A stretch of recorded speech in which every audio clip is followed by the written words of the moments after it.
If you're not practicing it day to day with these small daily habits, it will not resonate on stage. If you guys don't practice precision in class, you won't all of a sudden dance together on stage. That's not how it works. Hello there, and welcome back to Dance Colleges and Careers.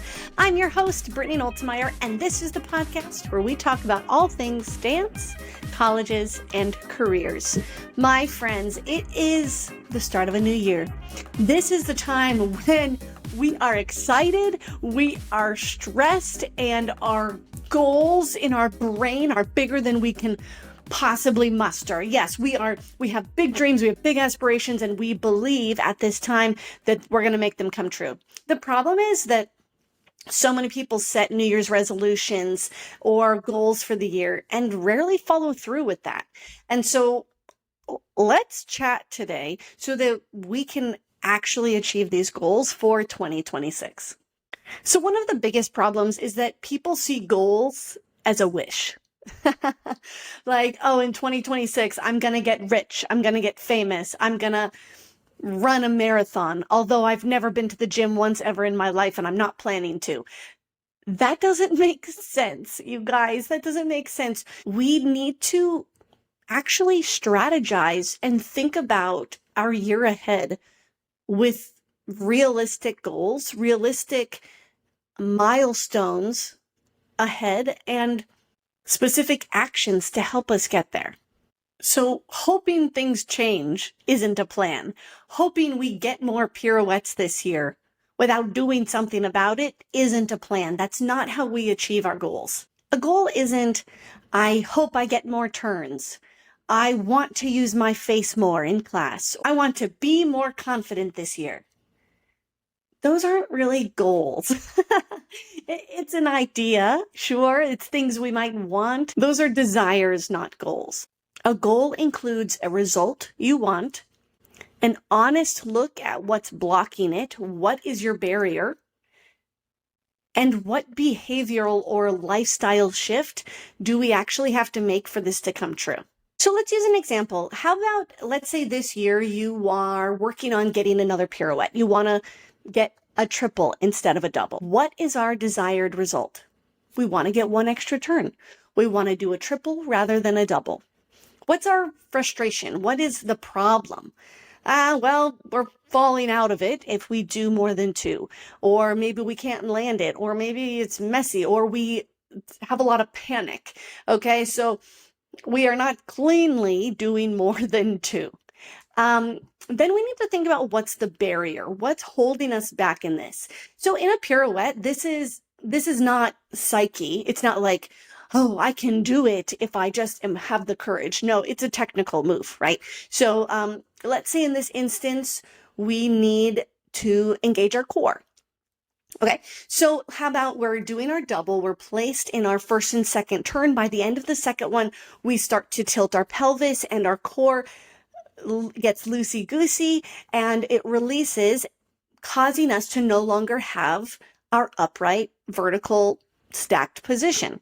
So that is our technical barrier. So this is not something we can change overnight, right? Because it's technique. It's not just like, oh, be brave and we can fix it. No, we literally have to fix our core to fix our pirouettes. So then if the result is more turns and the barrier is our core, the real action to get that triple pirouette, more turns, is to work on your core, is to do more abs, to put in some extra time at home with a little bit of Pilates, maybe with mom or dad or with a sibling, but taking a little bit of time outside of the studio, focusing on this so that we can reach the goal. Does that make sense? Let's use another example talking about facial expressions and performance quality. So maybe this year you really want to work on your showmanship. You want to smile. You want to score higher. You don't want to hear that dreaded thing when a judge says, are you even having fun up there? I know that can hurt. And I've heard so many people say that and get that as feedback, and it cuts deep. So this year it's your goal to not get that comment. Are you even having fun up there? Come on, let's smile. Let's use our personality to this piece. So what is our barrier here? In this case, our desired result is that we want to feel comfortable using our face more. So our barrier is fear of looking silly in front of our class, overthinking technique so that we can't use our face or focus here because all of it is tension that we're putting into our technique, or honestly, it's just lack of clarity on what our face is supposed to be doing. That's what I teach. Hi, I'm Brittany. That is exactly what I love to teach. Is your song storytelling or is it a style? And what you should be doing in your piece, because it's not as tricky as we believe it to be. So then in this case, the real goal of using our face, our expression on stage needs to be becoming comfortable practicing expression in regular class. Okay. The mistake here is that we think that, oh, I'll just do it on stage, but a real skill in facial expression is not the same as what we do with adrenaline. So it might feel like we're working on our expression because adrenaline kicks in and we feel like we're smiling and telling that story. But honestly, we don't have the stamina in our facial expressions and we don't have the clarity. And that's what we're working on today, is finding our clarity for 2026. And finally, here's the third mistake that most people make when they are setting goals. We forget that it needs to be a lifestyle shift, not just a resolution. We can't just wish for the ending and hope it appears. We have to make day-to-day changes to watch it come true. We have to make shifts in our habits to become better, stronger, more confident in these small day-to-day actions to reach that final resolution. Think, if you are like, oh, I want to get fit this year, I want to lose 20 pounds. It's not that we can't go to the gym. It's the mindset shift in why we're not going to the gym. What's the barrier holding us back from going to the gym on a consistent level? That's what we're working on. That's how we make real changes in our lives. And that's how we actually attain our goals. It's not just for the stage. It's not an overnight, oh, turn the switch and now we have the courage to do our faces. No. That's unrealistic. If we already could do that, you would be doing it, right? If you already could, if it were that easy, you would be doing it. It is a mindset shift. It is becoming brave. It is taking specific tools that maybe you don't know yet and learning how to use them so that you can get braver in class so that they show up without even thinking when you go to the stage. Creating these habits make it easier to reach that resolution rather than fighting with that inner self of whether I can't do it, I'm not smart enough, I'm not strong enough.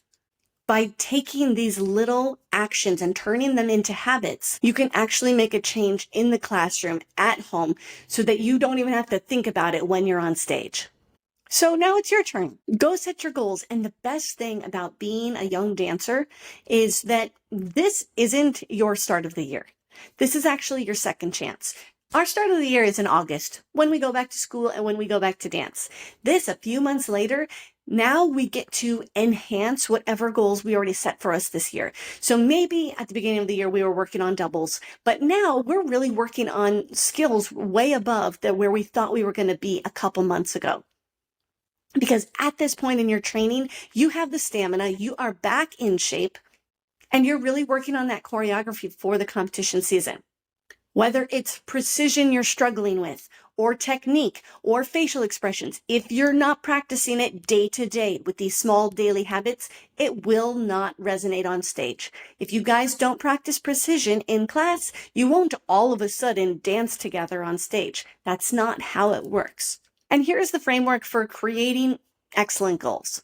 1, what's the outcome? What do you want? Or you can ask yourself, what do I want more of this year? Or how do I want to feel on stage? How do I want to feel in the classroom? What's a skill I want to achieve by a specific date? And we're really not talking about the whole year here. We are talking about January to May, this competition season. So what do you want this year? And then ask yourself the hard question, what's actually getting in the way? And don't make excuses. Be real. What's getting in the way? I'll give you an example because I was talking about meal planning on here a couple episodes ago, and I've been diving in to try to do some soul searching on this. And what I learned about myself is that decisions are very difficult for me. So when it comes to making lunch or making dinner and being so insecure in the kitchen, like I was talking about in the episode about the Kevin's chili, what I've learned is that it's all about making the decision. I can't decide what I want to have. And so that is my barrier, making the decision. And then you need to choose one supporting habit. So what's one thing you can do consistently to support this goal? If the goal was an extra pirouette and we're falling out because we have a loose core, then we can do more abs every day. Even 5 to 10 minutes can really go a long ways. Maybe you want to have stronger, maybe you keep falling out of your pirouette on that supporting leg because our ankles aren't strong enough. So more plie releves every day could do the trick for you. Or let's say our arms are all wobbly and we have no engagement right here with our pecs. Okay, couple more push-ups could help us in the long run. 10 extra push-ups a day would help us find this engagement of finding our first position. Those are some technical examples, but inside my Fame Academy, I do give you examples on how to be brave, little actionable steps that we can use and take in our day-to-day lives so that we can finally start to feel a little bit more confident with our expression and how we communicate with our thoracic area, or what I like to call our story center, rather than just our face. Because this gets weird and creepy when we only use our face and not our whole thoracic part of our body and neck and head, our story center.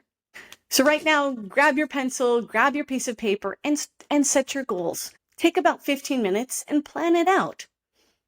Because if you don't think about it, if you don't actually make a plan, if you don't say, this is something I'm reaching for, then it's not going to happen. Or maybe it will by happenstance or by luck. Yay, great. But it is a heck of a lot easier to reach our goals when we actually have an end goal in sight. Be so much more proud of yourself when you get there, when it was really part of the plan, when it's something you've been striving for and you are the one who made it happen. But you took an extra step outside of what you're already doing to make that happen, to make it come true. This is exactly what I do with my students. We pinpoint where their weaknesses are, give actionable steps on how you can overcome the weakness and come back like a superstar, going on stage for competition with a plan rather than just a hope and surprise. If you need help figuring out your next step, just reach out to me. I'm a person and I love to help people. All you have to do is DM me or send me an email and tell me what your biggest struggle is right now, and I would love to help you figure out that next step. Thanks so much for being here on Dance Colleges and Careers. Grab your pencil, set the timer 15 minutes, and start your planning.